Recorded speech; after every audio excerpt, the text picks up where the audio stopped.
Bismillahirrahmanirrahim. Assalamualaikum warahmatullahi wabarakatuh. Kami dari kelompok 7 akan menjelaskan tentang media dan sumber pembelajaran. Perkenalkan, nama saya Ahmad Fahrul Rozi, NIM 191300047. Lalu ada teman saya, Siska Dwi Fitriani, NIM 191300072. Lalu ada lagi teman saya, Wilda Ismiatus Soliha, NIM 191300102. Dan yang terakhir ada Siti Laila Nanda Romadona, NIM 191300107. Media berasal dari bahasa Latin medius, secara bahasa yaitu tengah, perantara atau pengantar. Media adalah perantara atau pengantar pesan dari pengirim ke penerima pesan. Gagne menyatakan bahwa media adalah berbagai jenis komponen dalam lingkungan siswa yang dapat merangsangnya untuk belajar. Sedangkan Briggs berpendapat bahwa media adalah segala alat fisik yang dapat menyajikan pesan serta merangsang siswa untuk belajar. Maka, media adalah perantara atau pengantar pesan dari pengirim ke penerima pesan. Sumber belajar.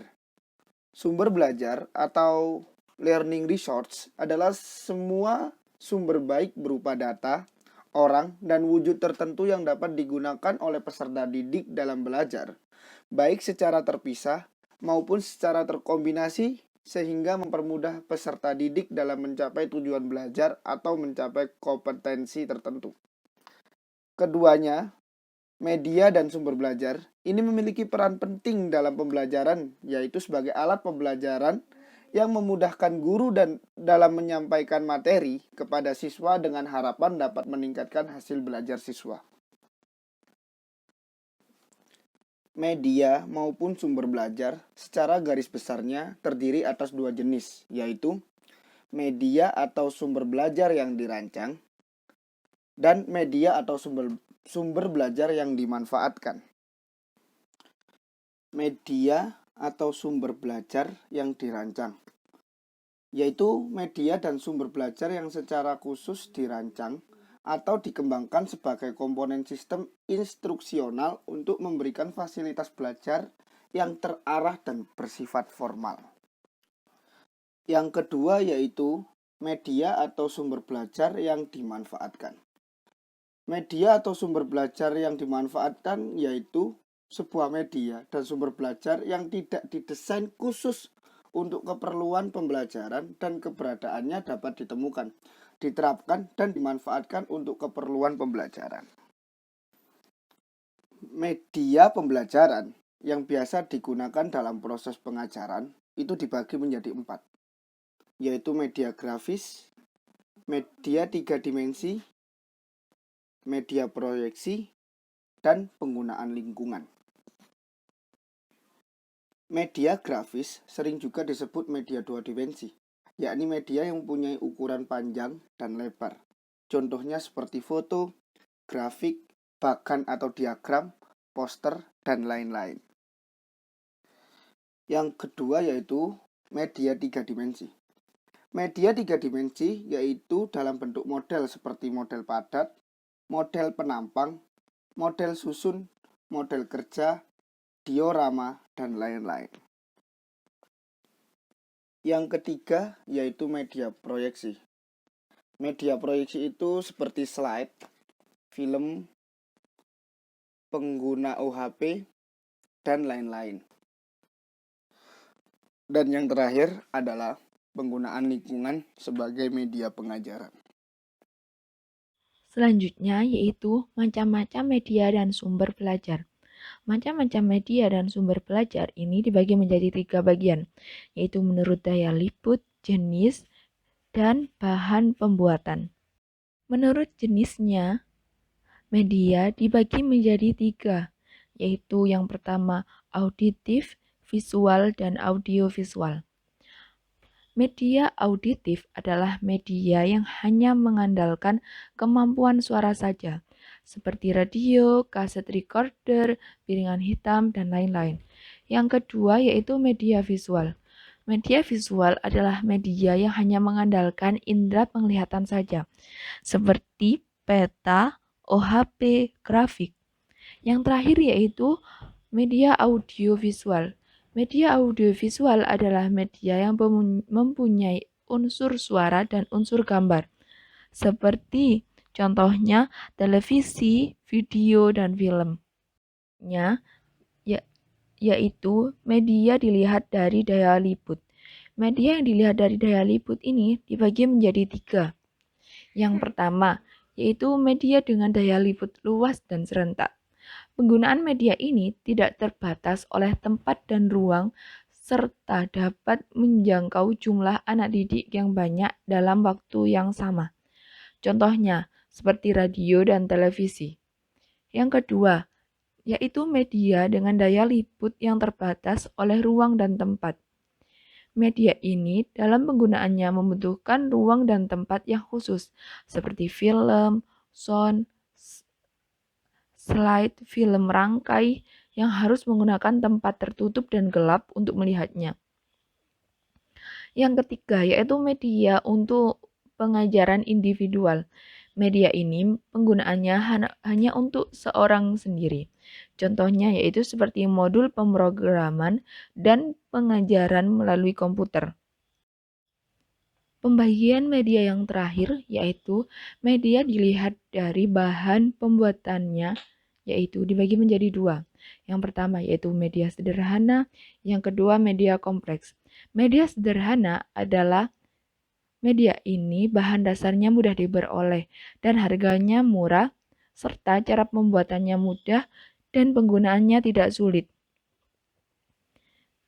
Contohnya seperti poster, peta, dan OHP. Yang kedua yaitu media kompleks. Media kompleks adalah media yang bahan dan alat pembuatannya sulit diperoleh serta mahal harganya, sulit membuatnya, dan penggunaannya memerlukan keterampilan yang memadai. Contohnya seperti laboratorium bahasa, telepon, radio, dan lain-lain. Kriteria pemilihan media dan sumber belajar itu dibagi menjadi 2. Yang pertama menurut Sanjay, yang kedua menurut Sudrajat. Kriteria media dan pembelajaran menurut Sanjaya itu dibagi menjadi 6. Yang pertama yakni akses. Artinya bahwa kemudahan akses menjadi pertimbangan pertama dalam pemilihan media. Apakah media yang diperlukan itu tersedia, mudah, dan dapat dimanfaatkan. Akses juga menyangkut aspek kebijakan, apakah media tersebut diizinkan untuk digunakan. Yang kedua yakni cost. Hal ini menyangkut pertimbangan biaya. Biaya yang dikeluarkan untuk penggunaan suatu media harus seimbang dengan manfaatnya. Yang ketiga yakni teknologi. Dalam pemilihan media, perlu juga dipertimbangkan ketersediaan teknologinya dan kemudahan dalam penggunaannya. Yang keempat, interactivity, yakni media yang baik adalah media yang mampu menghadirkan komunikasi dua arah atau interaktivitas. Yang kelima, organization, menyangkut pertimbangan dukungan organisasi atau lembaga dan bagaimana pengorganisasiannya. Yang keenam, novelty, menyangkut pertimbangan aspek kebaruan dari media yang dipilih. Media lebih baru biasanya lebih menarik dan lebih baik. Kriteria dan sumber belajar menurut Sudrajat itu dibagi menjadi 5. Yang pertama itu ekonomi. Yang dimaksud ekonomi di sini itu sumber belajar yang digunakan tidak harus terpatok pada harga yang mahal. Yang kedua itu sumber belajar praktis, di mana itu sumber belajar yang dipilih tidak memerlukan pengolahan yang rumit, sulit, dan langka. Yang ketiga itu mudah. Maksudnya itu sumber belajar harus dekat dan tersedia di lingkungan kita. Yang keempat itu fleksibel, artinya itu sumber belajar dapat dimanfaatkan untuk berbagai tujuan instruksional. Yang kelima itu sesuai dengan tujuan, maksudnya itu harus dapat mendukung proses dari pencapaian tujuan belajar tersebut dan membangkitkan motivasi dan minat belajar para peserta didik. Untuk contohnya itu yakni media pembelajaran yang selalu digunakan oleh Pak Harman dalam mengajar adalah media gambar. Pak Harman ini tuh sangat menyadari bahwa mengajar yang baik adalah dengan menggunakan media pembelajaran yang ia pun sangat yakin dengan menggunakan media pembelajaran. Siswa akan mudah memahami materi yang akan dijelaskan. Selain dari itu, dengan menggunakan media dalam pembelajaran, siswa akan lebih fokus dalam mengikuti proses pelajaran. Oleh karena itu, Pak Harman memiliki stok media pembelajaran berupa gambar yang siap digunakan sewaktu-waktu. Media-media itu dipakai oleh Pak Harman dari tahun ke tahun untuk menjelaskan materi yang sama pada siswa yang berbeda. Selanjutnya, saya akan menjelaskan tentang pembuatan media dan sumber belajar. Alat bantu belajar merupakan semua alat yang dapat digunakan untuk membantu siswa melakukan perbuatan belajar, sehingga kegiatan belajar menjadi lebih efisien dan efektif. Dengan bantuan berbagai alat, maka pelajaran akan lebih menarik, menjadi konkret, mudah dipahami, hemat waktu dan tenaga. Hasil belajar lebih bermakna.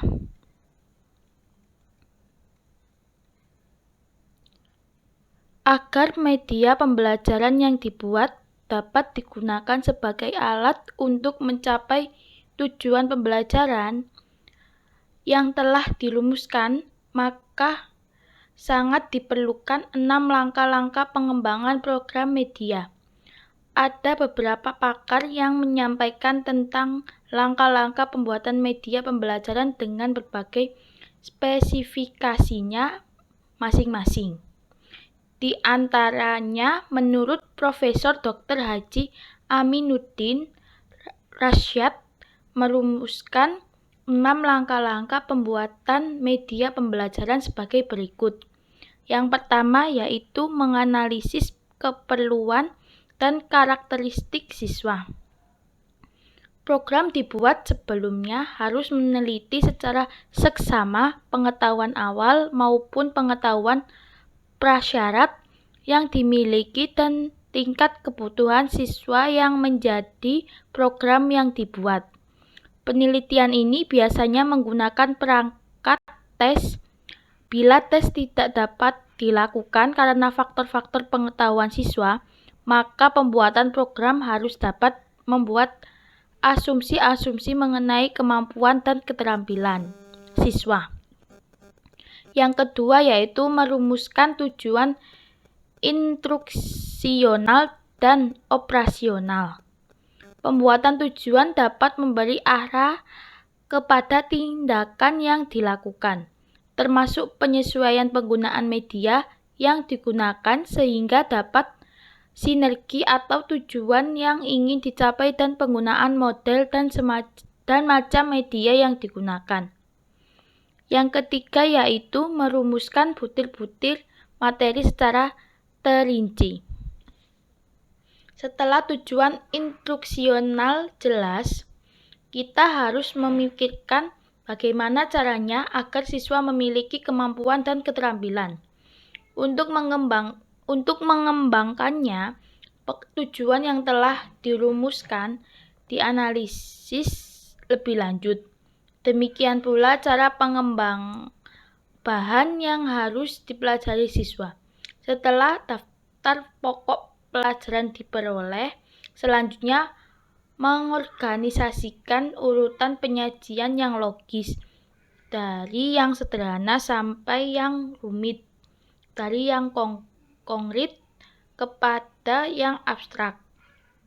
Yang keempat yaitu mengembangkan alat pengukur keberhasilan. Alat keberhasilan siswa ini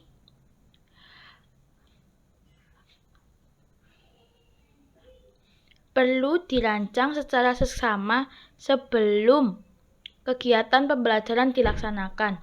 Bisa berupa tes, penugasan, atau daftar cek perilaku.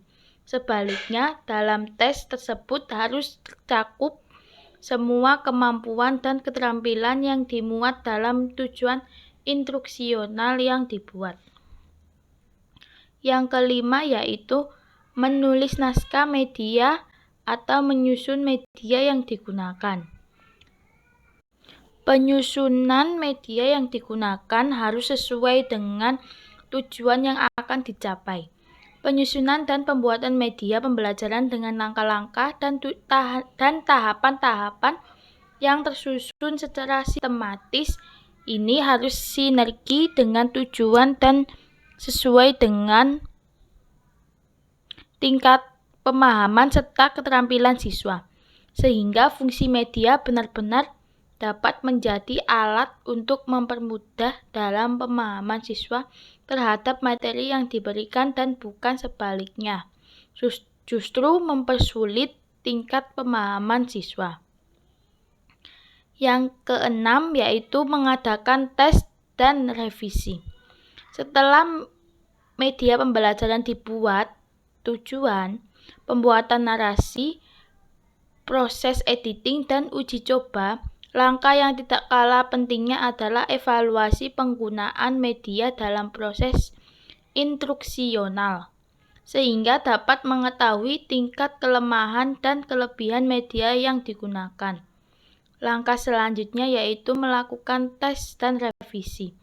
Manfaatnya, kita bisa mengetahui tingkat efektivitas proses instruksional dari media yang digunakan serta problematika yang dihadapi.